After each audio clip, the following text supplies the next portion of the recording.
This video is a part 2 to a previous video I made, talking about how I would make Pokemon Heart Gold and Soul Silver harder by giving them a challenge mode. In that video, I talked about the gym leaders and the rocket boss Archer. I suggest watching that video before watching this, as it shows how gym levels scale, and I laid out some specific details that I would change, like more encounter locations for specific mons like Houndour and Murkrow. In this video, I will be covering the Elite Four and Champion. And real quick, before getting into the meat of the video, I want to clarify what I mean when I say challenge mode.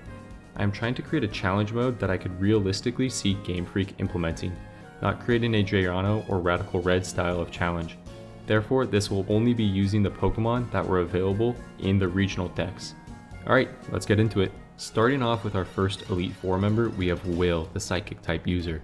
Will is still going to start with a Xatu, but this time level 50 with a Magic Bounce ability, holding the Flame Orb with the moves Psychic, Psycho Shift, Tailwind, and U-Turn. The strategy here is to Psycho Shift that burn from the Flame Orb onto any of your physical attackers, but if not, he's going to try to Tailwind and then U-Turn into some of his slower threats. His second Pokemon would be a level 50 Wobbuffet with the Shadow Tag ability, holding the leftovers with the moves Safeguard, Mirror Coat, Counter, and Destiny Bond. Wobbuffet is a mon that you would need to plan for, because with Counter and Mirror Coat and the Arena Trap ability, you could easily lose 2 to 3 mons to this Pokemon. So you need to make sure that all of your Pokemon can handle Wobbuffet one-on-one, because you never know when it's going to switch in. His third Pokemon would be an Executor level 50 with the Chlorophyll ability, holding the White Herb for its move Leaf Storm to restore its stats. It would also have Psychic, Hypnosis, and Reflect. His fourth Pokemon would be a Slowking with the Oblivious ability, holding the Mystic Water with Psychic, Surf, Nasty Plot, and Trick Room. This Pokemon would be a really big threat, especially with that Tailwind U-Turn from Xatu. It can easily do a lot of damage with the Nasty Plot and stab Surf, especially with the Mystic Water. Also, if it got into trouble, it could Trick Room so that it would now outspeed most of your Pokemon. His fifth Pokemon would be a Girafarig, level 51 with the Early Bird ability, holding the Muscle Band with the moves Zen Headbutt, Turn, Crunch, and Agility. Unlike Will's other mons, Girafarig is a physical attacker, therefore you could not just bring a special wall into this battle and be okay. You would need to have physical defense on your side as well. Will's last mon and his ace would be an Espeon, level 52 with the Synchronize ability, holding the Twisted Spoon with the moves Psychic, Future Sight, Shadow Ball, and Swift. Now moving on to Koga, the second Elite Four member. He does not have the best Pokemon on his team, but he does have a lot of strategy, so you would need to plan around them or else he could whittle you down pretty easily. Koga starts with an Ariados, level 52 with the Swarm ability, holding the Poison Barb with the moves Poison Jab, Agility, Baton Pass, and Spider Web. That Baton Pass agility is going to come in later with one of his Pokemon. His second Pokemon would be a Fortress, level 52 with the Sturdy ability, holding the Oka Berry so that it can resist super effective fire type moves. Fortress's moves would be Toxic Spikes, Spikes, Stealth Rock, and Self-Destruct.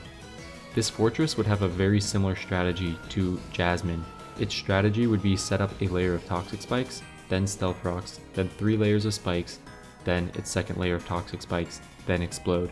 But if you try to set up on it at any point, it would self-destruct. Koga's third Pokemon would be a Quillfish, level 53 with the Poison Point ability, holding the leftovers with Waterfall, Poison Jab, Stockpile, and Protect. As you can see, with Stockpile and Protect and the leftovers, this mon is going to try to stall you a little bit, especially if Fortress gets a layer of Toxic Spikes down.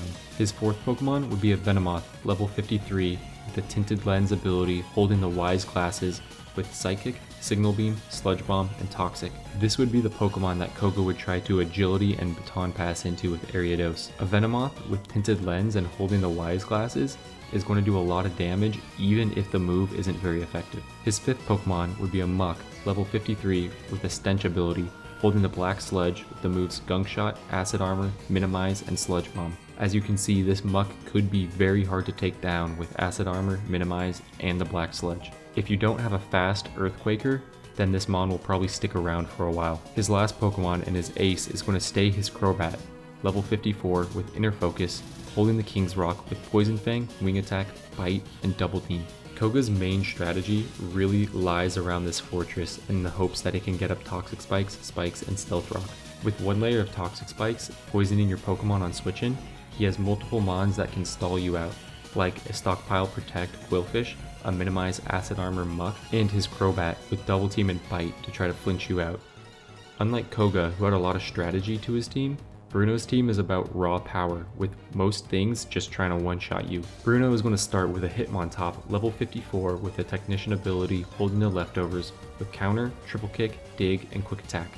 Quick attack and triple kick will be boosted by Technician, and dig is there because of leftovers recovery. His second Mon is going to be a level 54 Hitmonlee with a reckless ability holding the expert belt with high jump kick, blaze kick, brick break, and rock slide. A reckless high jump kick from this Hitmonlee can one-shot most things even if neutral effective. His third Mon is going to be a Hitmonchan, level 54 with Iron Fist and holding the muscle band, and has all the punches: Mach Punch, Ice Punch, Fire Punch, and Thunder Punch. Now, normally Bruno also has an Onyx, but Onyx has never really been a threat, so I decided to give Bruno a Rhydon as it still fits the rock ground, but this Rhydon is going to be level 55 with the Rock Head ability, holding the Pasho Berry so that it might be able to survive a super effective water type move, and it's going to have the moves Earthquake, Hammer Arm, Stone Edge, and Takedown. His fifth Mon, while not his ace, is arguably one of the most terrifying Mons on this team.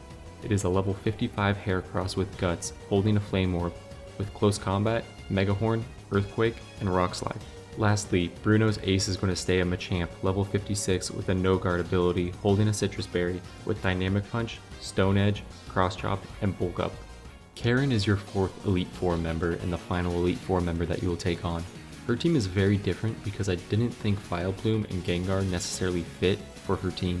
Karen is going to start with a level 54 Pupitar, one level before evolving because, just wait, it is going to have the Shed Skin ability with leftovers and the moves Earthquake, Stone Edge, Crunch, and Stealth Rock. Pupitar's strategy is going to be to set up Stealth Rock right away because, as you will see, Karen has a lot of Mons that do really high damage, and the Stealth Rock probably gives them a lot of one-hit KOs. Karen's second Pokemon is going to be an Umbreon, level 56 with the Synchronize ability, holding the Bright Powder with Feint Attack, Double Team, Confuse Ray, and Sand Attack. This Pokemon is just meant to be annoying. Her third Pokemon is going to be a Mismagius, level 56 with the Levitate ability, holding the Wise Glasses, with Shadow Ball, Magical Leaf, Power Gem, and Pain Split. Her fourth Pokemon is here to crit you, and it is going to be a Honchkrow, level 56 with the Super Luck ability, holding the Scope Lens, with Night Slash, Drill Peck, Roost, and Swagger. Karen is also going to get a Weavile, level 56 with the Pressure ability, holding the Poison Barb with Night Slash, Ice Punch, Ice Shard, and Fling. The reason for the Poison Barb is because with Fling it is 70 base damage and it always poisons the target. Her last Pokemon, her ace, is going to be Houndoom, level 57 with Flash Fire, holding a Citrus Berry with Flamethrower, Dark Pulse, Nasty Plot, and Thunderfang. If you managed to beat that Elite Four, congratulations. But now you are moving on to Lance, and his team is much more difficult. Lance will start out with a Gyarados, level 57 with Intimidate, holding a Power Herb, with Waterfall, Ice Fang, Bounce, and Dragon Dance makes it much more of a threat than it was in the base game. His second Pokemon will stay Aerodactyl, level 58 with the Pressure ability, holding the Expert Belt, with Rock Slide, Aerial Ace, Crunch, and Thunderfang. Lance will keep his Charizard, level 58 with the Blaze ability, holding a White Herb, with the moves Flamethrower, Air Slash, Overheat, and Shadow Claw. Now, to give Lance a second Dragon type, he will have a Kingdra, level 59 with a Sniper ability, holding the Scope Lens, with Hydro Pump, Dragon Pulse, Hyper Beam, and Focus Energy. Now, Lance's next Pokemon is not a dragon, but most of his Pokemon are anyways, and this Pokemon wasn't really utilized in the base game. Lance will have a Tyranitar, level 59 with the ability Unnerve. Unnerve is here over Sandstream because of Lance's final Pokemon and how its ability works. This Tyranitar will be holding a Chople Berry with the moves Stone Edge, Earthquake, Crunch, and Pursuit. The Chople Berry is there to help prevent it being one-shot by a fighting type move. Lance's final Pokemon and his ace is going to be a level 60 Dragonite with the multi-scale ability. This ability halves damage done while at full HP. He's also going to be holding a Yache Berry to help prevent ice moves from one-shotting him. His moves will be Outrage, Fire Punch, Wing Attack, and Roost. Roost is here so that he can get back up to full HP and activate his multi-scale ability again. Tyranitar did not have Sandstream, so that Dragonite is not being pelted by the sand and keeps itself at full HP. If you manage to break through this team, then congratulations, you have beat my Pokemon Heart Gold and Soul Silver challenge mode. Alright, and that is how I would do a challenge mode for Heart Gold and Soul Silver. If you liked it, you can go back and watch the first video. Make sure you do that because it's going to cover the gym leaders and the Rocket Boss Archer. Also, if you have any opinions on how you would make your own challenge mode, or if you would change any of the things that I put into this video, go ahead and leave it in the comments below. If you like this video, go ahead and hit like. That lets me know that this type of content is worth making.